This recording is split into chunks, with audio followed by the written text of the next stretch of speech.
ಗದಗ ಜಿಲ್ಲೆಯಲ್ಲಿ ಬೂಸ್ಟ್ ತುಂಬಿದಂತಹ ಕೇಕ್ ಮಾರಾಟ ಮಾಡಲಾಗಿದೆ. ನರಗುಂದ ತಾಲೂಕಿನ ಶಿರೋಳ ಗ್ರಾಮದಲ್ಲಿರುವಂತಹ ಬೆಂಗಳೂರು ಬೇಕರಿಯಲ್ಲಿ ಗ್ರಾಹಕರೊಬ್ಬರು ಕೇಕ್ ಅನ್ನು ಖರೀದಿಸುತ್ತಾರೆ. ಮನೆಗೆ ತೆಗೆದುಕೊಂಡು ಹೋಗಿ ಕೇಕ್ ಕಟ್ ಮಾಡಿದಾಗ ಬೂಸ್ಟ್ ಇರೋದು ಪತ್ತೆಯಾಗಿದೆ.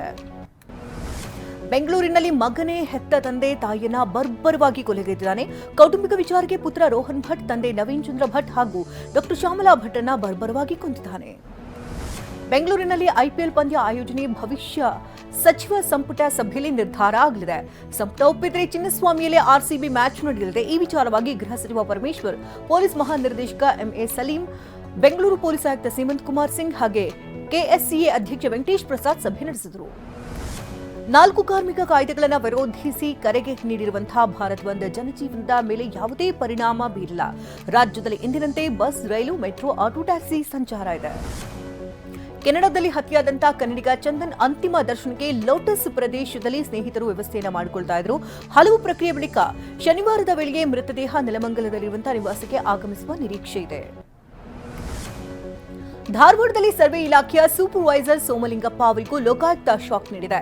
ಭಾರತೀನಗರ ಬಡಾವಣೆಯಲ್ಲಿರುವಂತಹ ಮನೆ, ಐಸ್ ಗೇಟ್ ಬಳಿ ಇರುವಂತಹ ಸರ್ವೆ ಕಚೇರಿ ಹಾಗೆ ಬೆಳಗಾವಿ ಮುರುಗೋಡದಲ್ಲಿರುವಂತಹ ಮನೆ ಮೇಲೆ ದಾಳಿ ನಡೆಸಲಾಗಿದೆ.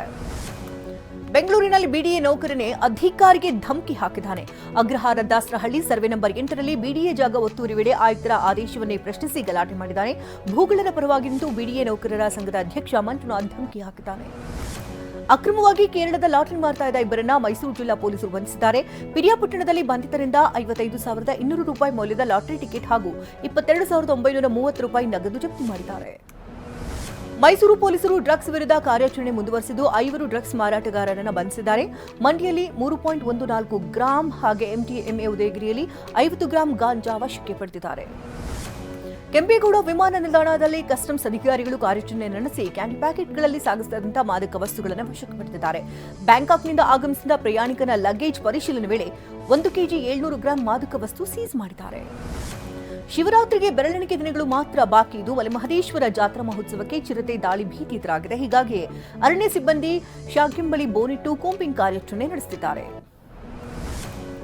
ಮೈಸೂರಿನಲ್ಲಿ ಕಸಾಯಿಖಾನೆಗೆ ಸಾಗಿಸ್ತಾ ಇದ್ದಂತಹ 19 ಕರುಗಳ ರಕ್ಷಣೆ ಮಾಡಲಾಗಿದೆ. ಟಾಟಾ ಏಸ್ ಮಿನಿ ಗೂಡ್ಸ್ ವಾಹನದಲ್ಲಿ ಕಸಾಯಿಖಾನೆಗೆ ಅಕ್ರಮವಾಗಿ ಸಾಗಿಸ್ತಾ ಇದ್ದ ಕರುಗಳನ್ನು ರಕ್ಷಣೆ ಮಾಡಲಾಗಿದೆ. ಹುಣಸೂರಿನ ಶಬೀರ್ ನಗರದ ಅಫ್ರೀದ್ ಶರೀಫ್ ಎಂಬಾತನನ್ನ ಬಂಧಿಸಲಾಗಿದೆ. ಯಾದಗಿರಿಯಲ್ಲಿ ಮಹಿಳೆಯೊಬ್ಬರು ಕಣ್ಮರೆಯಾಗಿರುವಂತಹ ಗಂಡನಿಗಾಗಿ ಊರೂರು ಅಲಿತಾ ಇದ್ರು. ಇನ್ನು ಕಳೆದ 17 ದಿನಗಳಿಂದ ಬೆಂಗಳೂರು ಮೂಲದ ಶಾಹಿದ ಎಂಬುವರು ಹುಡುಕಾಟವನ್ನು ನಡೆಸ್ತಾ ಇದ್ದಾರೆ.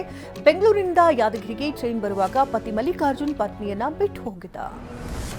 ಮದ್ಯದ ಮತ್ತಿನಲ್ಲಿ ಕಾರು ಅಪಘಾತ ಮಾಡಿದಂತಹ ಉದ್ಯಮಿ ಪುತ್ರ ಕೊನೆಗೂ ಅರೆಸ್ಟ್ ಆಗಿದ್ದಾನೆ. ಉದ್ಯಮಿ ಕೆಕೆ ಮಿಶ್ರಾ ಪುತ್ರ ಶಿವಂ ಮಿಶ್ರನನ್ನ ಉತ್ತರ ಪ್ರದೇಶದ ಕಾನ್ಪುರ ಪೊಲೀಸರು ಬಂಧಿಸಿದ್ದಾರೆ. ಆರೋಪಿಯು ಫೆಬ್ರವರಿ 8ರಂದು ಲ್ಯಾಂಬೋರ್ಗಿನಿ ಕಾರನ್ನ ಪಾದಚಾರಿಗಳ ಮೇಲೆ ಹರಿಸಿದ. ಬಾಂಗ್ಲಾದೇಶದಲ್ಲಿ ಸಾರ್ವತ್ರಿಕ ಚುನಾವಣೆಗೆ ಮತದಾನ ನಡೀತಾ ಇದ್ದು ಮಾಜಿ ಪ್ರಧಾನಿ ಶೇಖ್ ಹಸೀನಾ ಸರ್ಕಾರ ಪತನದ ಬಳಿಕ ನಡೀತಾ ಇರುವಂತಹ ಮೊದಲ ಚುನಾವಣೆ ಇದಾಗಿದೆ. 50 ರಾಜಕೀಯ ಪಕ್ಷಗಳ 1755 ಅಭ್ಯರ್ಥಿಗಳು, 273 ಪಕ್ಷೇತರ ಅಭ್ಯರ್ಥಿಗಳು ಕಣದಲ್ಲಿದ್ದಾರೆ.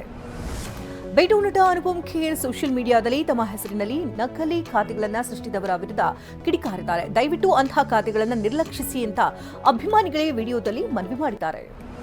ಚಿಕ್ಕಮಗಳೂರಿನ ಭದ್ರಾ ಅಭಯಾರಣ್ಯದಲ್ಲಿ ಕರಿ ಚಿರತೆ ಪ್ರತ್ಯಕ್ಷವಾಗಿದ್ದು ತರೀಕೆರೆಯ ಲಕ್ಕವಳ್ಳಿ ಭದ್ರಾ ಅರಣ್ಯದಲ್ಲಿ ಮತ್ತೊಂದು ಚಿರತೆ ಜೊತೆ ಬ್ಲಾಕ್ ಪ್ಯಾಂಥರ್ ರೌಂಡ್ಸ್ ಹೊಡಿತಾ ಇರುವಂತಹ ಅತ್ಯಪರೂಪದ ದೃಶ್ಯ ಪ್ರವಾಸಿಗರ ಕ್ಯಾಮೆರಾದಲ್ಲಿ ಸೆರೆಸಿಕ್ಕಿದೆ.